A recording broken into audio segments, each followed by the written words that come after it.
Salut à tous, j'espère que vous allez bien, je suis très heureux de vous retrouver pour une toute nouvelle vidéo et aujourd'hui on va parler de ces huitièmes de finale qui arrivent dès cet après-midi à Miami. Au moment où cette vidéo sortira, les huitièmes de finale vont commencer et on a mine de rien deux Français, c'était quand même pas gagné au début de ce tournoi. On a malheureusement pas de Français, Cameron Garcia qui a perdu dès le premier tour contre Cirstea, mais on a quand même deux Français et on a aussi des favoris qui sont toujours présents, Carlos Alcaraz notamment qui a fait deux premiers matchs très solides. Alors Banis sur dur, c'est pas très compliqué. Et puis Lajovic qui était quand même en pleine forme, qui avait battu Murray et Cressy, qui voilà, fallait quand même le battre. Et puis il fait un très bon premier set. Et ensuite le deuxième où il se relâche un petit peu, mais il fait un deuxième set quand même assez consistant pour le gagner. Il jouera Tommy Paul qui franchement joue très très bien en ce moment depuis ce début de saison. Il joue vraiment très bien. En plus, il s'était fait peur dès son premier tour. Ensuite, il bat Davidovich Fokina en 2-7. Je trouve vraiment que Tommy Paul, on n'en parle pas beaucoup parce que c'est pas un joueur, voilà, c'est pas un showman un peu à la Tiafoe dans le côté américain. C'est pas évidemment un showman à la Kyrgios. C'est pas un joueur qui fait rêver, on va dire comme ça. Tommy Paul, c'est pas non plus le numéro 1 américain, donc on n'en parle pas autant que Fritz. Mais c'est un joueur qui progresse, qui est dans le top 10 à la race cette année. Il joue vraiment bien, demi-finale à l'Open d'Australie, finale à Acapulco. Et là, il a vraiment l'occasion de faire un gros coup. Alors, il a déjà battu Carlos Alcaraz, je rappelle, à Montréal, en 3 heures de match. Il a vraiment fait un super match. Donc, c'est vraiment un match intéressant. On a un Alcaraz qui a son titre à défendre, qui a sa première place mondiale déjà à défendre. Il vient de la récupérer, mais il l'a déjà à défendre. Face à un Tommy Paul qui joue bien. Franchement, c'est un match que j'ai envie de voir. Je vois quand même Alcaraz favori de ce match, évidemment. Je vois quand même Alcaraz remporter ce match. Je me dis que ça peut être un match très intéressant et sur le papier, peut-être plus serré que ce qu'on peut penser. Ensuite, bah voilà, on en parlait du numéro 1 américain. Il est là, notre ami Taylor Fritz. Enfin, notre ami, je sais pas si c'est notre ami ou pas, mais qui a fait voilà, des premiers tours corrects contre Nava. Fallait le battre. Isner, pour moi, il est en train de couler, malheureusement. C'est terrible. Il gagne même plus les tie-breaks. Bon, mais ça, c'est un autre sujet. Mais voilà, il bat Nava au premier tour. Il bat ensuite Shapovalov, qui franchement, alors, je suis désolé, Shapovalov, il fait de la peine. Hein. Déjà, il galère contre Guido Pella, mais j'ai l'impression que Shapovalov, il fait un début de match, il fait un très bon début de match, il se fait breaker, et ensuite, c'est n'importe quoi. Puis, en fait, il tape, il fait service, il tape la balle, et soit ça rentre pas. Et quand t'as aucune marge de sécurité, bah évidemment, la plupart du temps, ça rentre pas.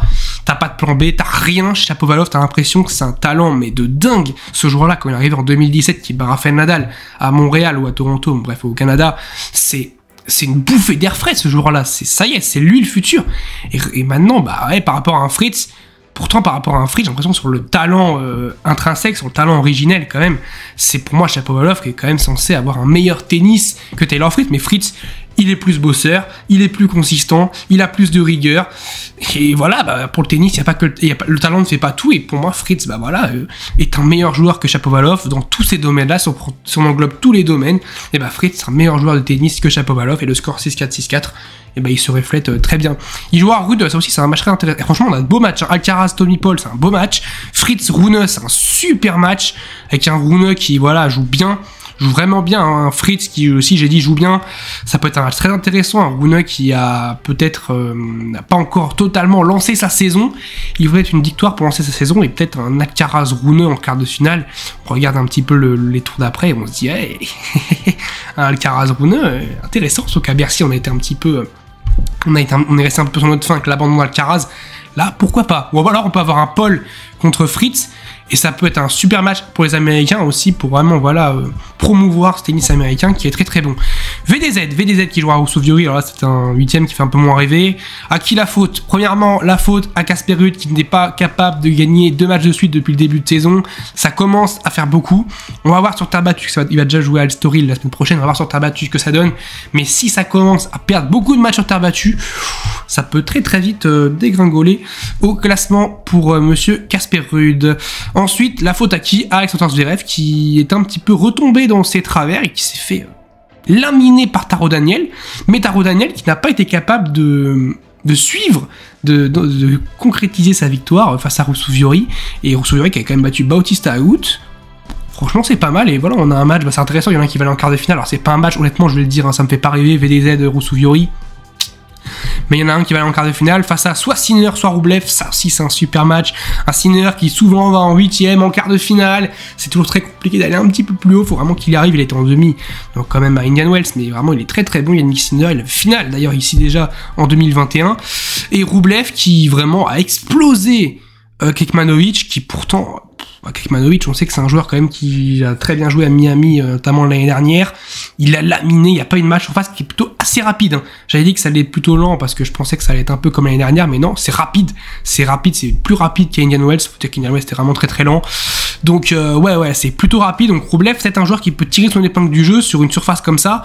C'est possible, hein, on sait jamais, il peut être capable. Il a pas remporté le Master 1000 encore et il a un tableau quand même.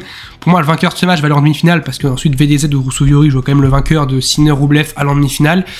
Donc pourquoi pas Rublev aller faire une grosse performance, on verra. Ou alors Yannick Sinner ensuite. Et regardez, bon là on va le dire aussi, hein, c'est pas un 8ème qui nous fait rêver, on va dire, je pense, la sphère tennistique.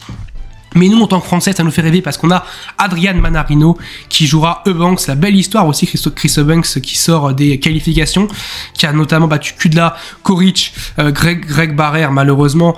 Et là, il joue Manarino qui a fait aussi un très beau parcours contre Zeng. Shelton aussi, il fallait aller le chercher, il a cuisiné Shelton, c'est magnifique, et puis il a cuisiné. Alors là, c'est vraiment... il nous fait top chef avant l'heure. Manarino, c'est Philippe Etchebest avant l'heure, parce que ce qu'il fait face à Hurkacz, c'est incroyable. Il met 7-0 dans le dernier tie-break, il l'a écœuré très clairement. Manarino, il a donné une interview d'ailleurs à l'équipe, au journal de l'équipe, il n'y a pas si longtemps que ça, il y a 3-4 jours, je dirais.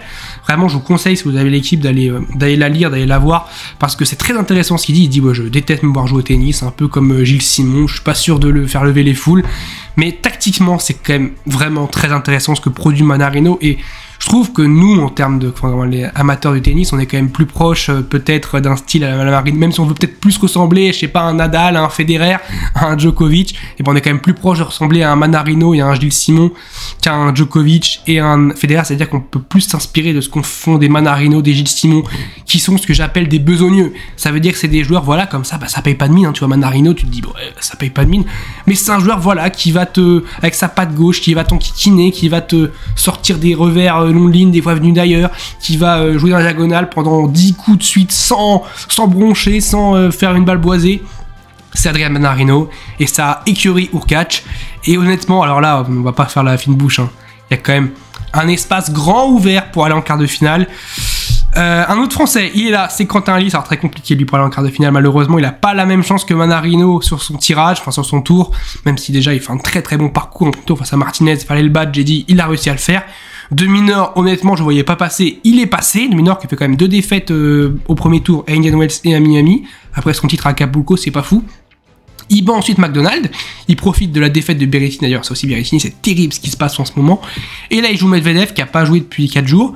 Donc, même si c'est Medvedev, ça va être, je pense, très compliqué, hein, évidemment, pour Halys. Je le vois absolument pas battre Medvedev, mais bon... Déjà, c'est du bonus pour lui. Déjà, le match face à De Minor, c'est du bonus. Face à McDonald, c'était un match qui pouvait être piège parce que t'as battu De Minor, t'es pas favori parce que McDonald a battu Berrettini aussi, mais t'es quand même dans une position où tu te dis, je peux aller en 8ème de finale. Là, tu es en 8ème de finale, tu joues Medvedev, tu joues le meilleur joueur depuis ce début de saison. Allez, vas-y. Profite, bonne chance, et puis bon, on verra.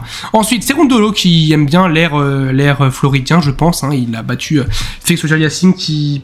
ouais, c'est dur, hein. Vraiment Félix, c'est dur ce qui se passe en ce moment, parce que il gagne pas de match. Sonego, j'avais dit que je voyais aller loin, parce que il y avait Evans, il y avait Tim, et je pense qu'il allait battre les deux là, peut-être pas Tiafoe, mais bon... Bon bah voilà, Sonego Cerundolo, match intéressant.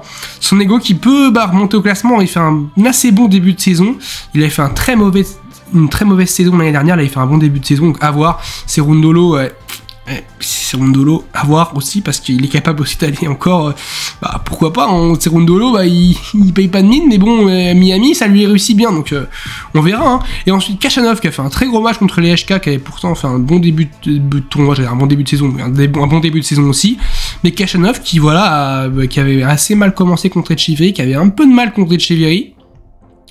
Il remporte un match assez facilement contre les HK, c'était pas un match facile pour lui. Il jouera Tsitsipas, qui, voilà, il a dit qu'il était un peu mieux qu'à Indian Wells, mais bon, son premier tour, c'est pas fou. Alors après, il a commencé son premier match hier, alors que par exemple, un joueur comme Richard Gasquet l'avait commencé le premier jour. Malheureusement, il a pas pu jouer Richard Gasquet qui s'est blessé. Donc c'est son deuxième tour, son premier vrai test de ce tournoi face à Khachanov. Donc à voir, peut-être une petite surprise sur ce match-là, peut-être un petit Khachanov. En tout cas, on a quand même une partie de tableau là où Medvedev, pour moi, est archi favori. Quant à Manarino, Eubanks, Halys, Cerundolo, Sonego, Khachanov et Tsitsipas et Medvedev, tu te dis quand même, Tsitsipas, tu sais pas trop son état, Khachanov, Bon, on sait que par moment dans les grands tournois, quand ça commence à aller un petit peu plus loin, ça coince, notamment peut-être face à Medvedev. Sonego, je demande à voir. Cerundolo, on sait que ses chances face à Medvedev sera limitée. Quentin Alice, pour tout le respect que j'ai pour lui, il fait déjà un très très bon parcours, mais je pense que ça va être très compliqué face à Medvedev.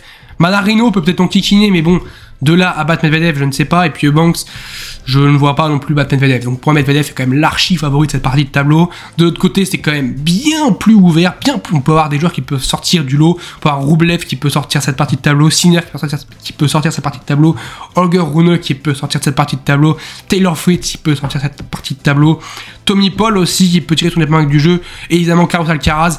T'as 6 joueurs potentiellement qui peuvent aller pour moi en finale. De l'autre côté, t'as un joueur, allez peut-être 2 avec Tsitsipas.